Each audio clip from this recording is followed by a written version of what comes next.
Mwanadamu akiwa katika adhabu ya moto, waliyadhu billah, Mwenyezi Mungu atuhifadhi sisi na familia zetu kutokamana na moto wa duniani na wa akhera. Aghlabia mtu katika adhabu kama ile ya kuchomeka, kilichokuwa katika akili yake nini? Mwanadamu akiwa katika hali ya kuchomeka, fikiria tu kiwanadamu, Mwenyezi Mungu atuhifadhi. Lakini katika hali kama ile, cha kwanza kilichokuwa katika akili yako ni nini? Namna gani utauzima ule moto?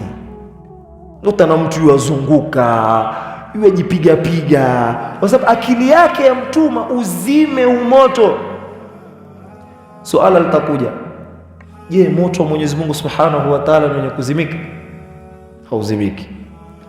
Kwa hivyo mwanadamu akishafahamu kwamba huu moto hauzimiki, kuna jambo la pili la mjia katika akili yake.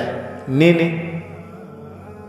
Yuayatamani mauti, kwamba fadhali nife kuliko niwe katika adhabu kama inaumia, fadhali nife haraka haraka. Ndio maana tutaona katika filamu, kwa sababu hususan vijana wingi sisi wapenzi wa filamu, utaona wale watu, ikiwa mwana mtu yachomeka, ufanya nini? Wengine umpiga risasi, sio kwamba ni afadhali afanye nini?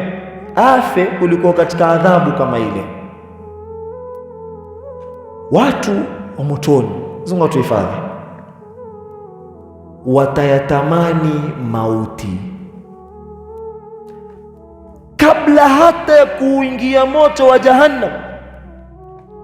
Kabla yake watayatamani mauti, watatamani kuangamia. Wa amma man utiya kitabahu waraa dhahri fasawfa yad'u thubura.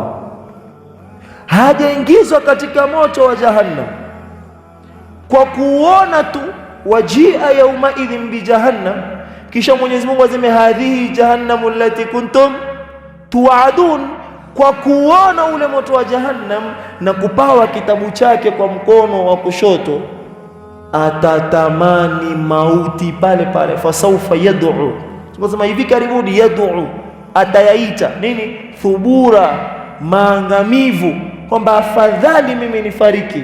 Atayatamani mauti wakati ule, mauti ambayo kwamba duniani alikuwa akiyachukia.